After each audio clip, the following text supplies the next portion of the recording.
Okay, so this is my critter room. It's become more of a bird room than a critter room.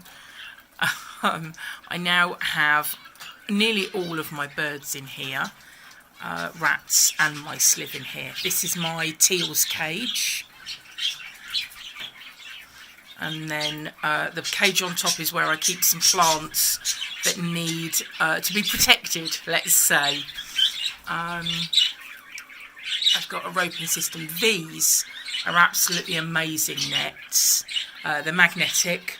The birds can't get through them. It doesn't matter how hard they hit them, they can't get through them. But the dogs and I can just walk straight through them, even if I've got my hands full.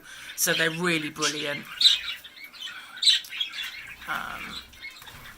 The coffee filter pom-poms are up there to protect my ceiling, as my birds like to take the emulsion off the ceiling.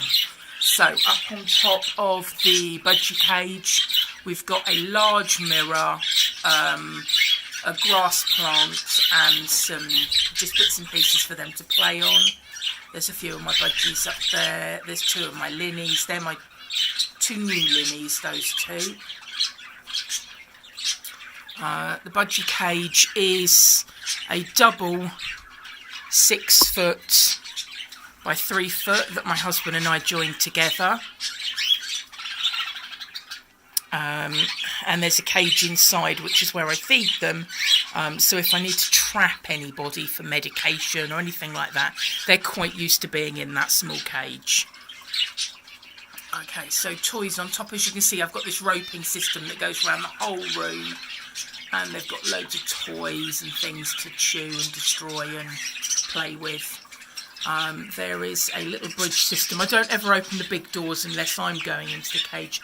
I just open the smaller doors, and they've got this, I suppose, lollipop stick bridge that they run along, and they can get in any of the feeder doors along there.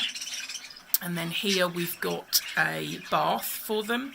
They've got a little door here held open by a peg. They can hop in and out of there.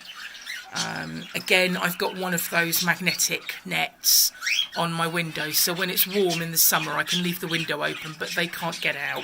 And even if they did, outside there is my cat enclosure, and the budgies then wouldn't be able to get, obviously the cats wouldn't be out there with the windows open, but the budgies then wouldn't be able to get out if they did get through the nets, but they can't. So, water system here that my husband made up for them. The water looks a bit murky in there. It's actually the tub that makes it look like that. It is clean water. It was put in fresh this morning. I mean, there might be the odd budgie poo in there, but it is clean water.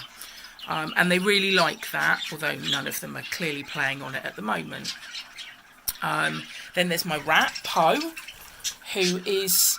the budgies are protected by him with the perspex because he does like to nip through the bars.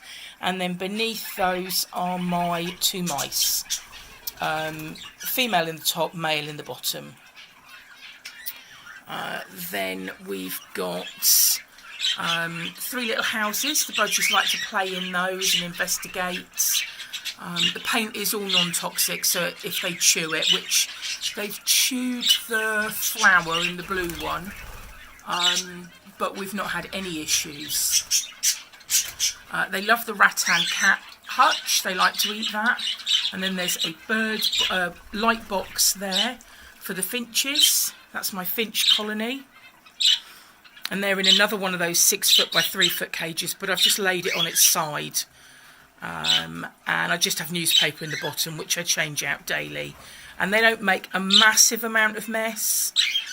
But, you know, as birds, there's always seed holes and poop and what have you everywhere. You can't help that.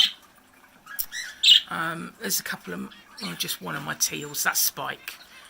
Here's my baby. Then there's a feeding area and a little house for them to investigate and chew on. Spike and Zuzu having a little confrontation there. Further up, more of the roping system.